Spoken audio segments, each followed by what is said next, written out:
Hello everyone, welcome to another episode of PhD Challenge in True Challenge, where I share my journey as a PhD student.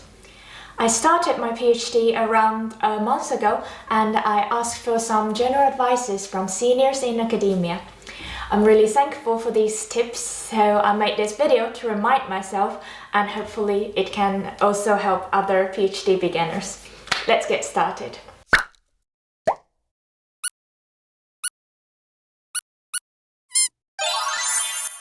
First two advices will be about some questions to reflect upon. Tip number 1 is to reflect on your passion. Research requires a lot of hard work, but interest and passion are one of the things that can turn work into play. Is research your passion? Is your current field your passion? Do you like your thesis topic? Does your research questions intrigue you? To some extent, these are decided by the time you start your PhD, but there's huge room for change, and you'll perhaps change too. So it's nice to reflect upon it regularly and live your passion. Tip number 2 is to reflect on career development. You have one foot stepped into academia, but choices are plenty. Look around. Do you maybe want to become a professor, perhaps a lecturer? Would you like to start your company? Or you want absolutely nothing to do with research after this? It is good to find role models and talk to people having the position you want and see if their life is what you desire. There are also courses and career counselors that provide further information or advice. Good to think about it from the beginning. PhD is usually at least a 4-year project, and the following 5 tips will be about how to organize and manage this project. Tip number 3 is to plan with the big picture in mind. You have 4 years, chill. Theoretically, there is enough time. But many end up extending the PhD or get super stressed in the last year. There are things that's unpredictable and unavoidable, but a good plan with the whole 4 years in mind will give you some clarity and mental space to navigate through tasks and opportunities. How to keep the plan? That leads us to tip number 4, review, follow-up and feedback. My university emphasizes on this a lot. There is a yearly control and update of the individual study plan that is established and defended from the beginning. In this plan, how you will get feedback from your supervisor and co-supervisors will also be documented. You can consult my overview video. Apart from this, I also keep a PhD diary. I just started it, but I think it is already helpful as a regular self-reflection reminder and a useful tool to document my ideas, track the progress, and relieve stress. Tip number 5 is to focus on one thing at a time. There are endless things to do and many unknown factors in the tasks as a PhD student. Without focus, it is easy to get lost or burnt out. Good to divide the tasks into manageable bite sizes and tackle one at a time with the best energy of the day. It is also important to vary the tasks to keep things interesting.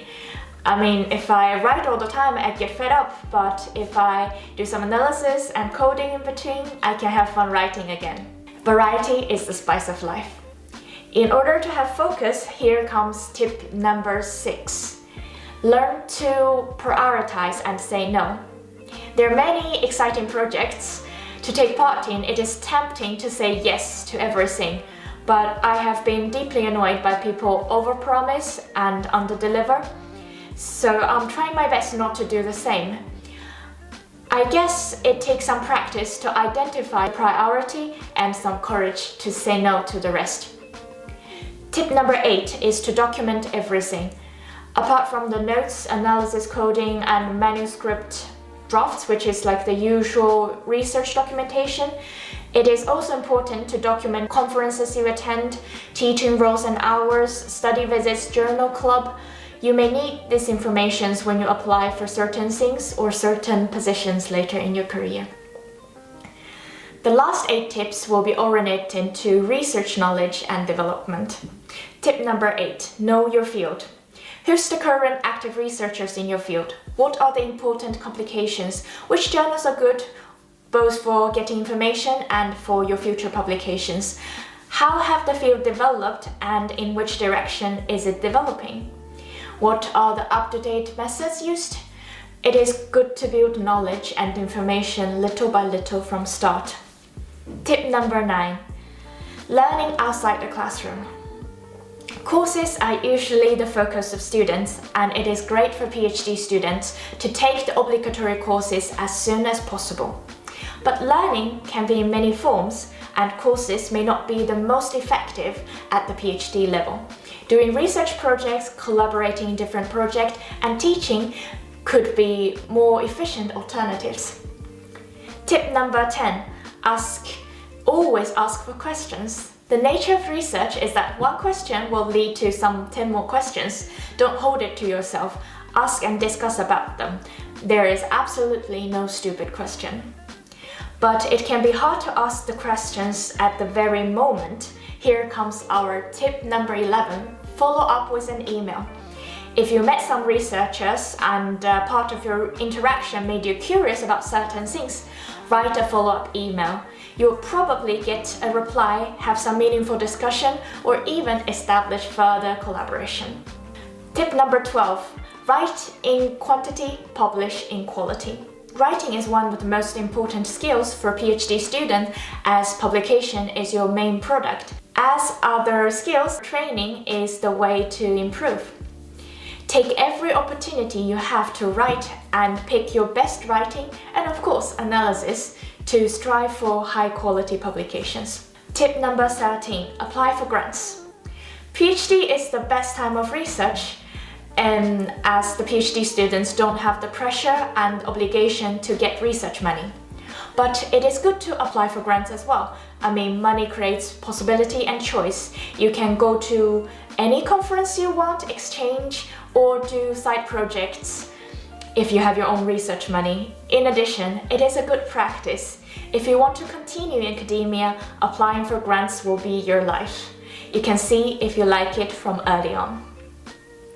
Tip number 14. Good enough is often enough. It takes time and effort to get things good enough. And from that point, extra time and effort is not cost-effective anymore. There's no limit on how much you can perfect one thing, but there's definitely a limit on your time and energy. It is easier said than done, to be honest, but I think it is a constant learning to identify what is good enough and appreciate the good enough. Last but not the least, travel as much as you can. It is a great way to increase research capability, build contact, and establish collaboration. Having many conference and exchange possibilities is one of the advantages of being a PhD student, so take good advantage of that. Plus, it's fun. Hope you have enjoyed the advices and found some useful information. Let me know in a comment below if you have any thoughts or further insights. I'd really appreciate that. I'll follow up on these tips and update them with my own experiences. Stay tuned if you're interested.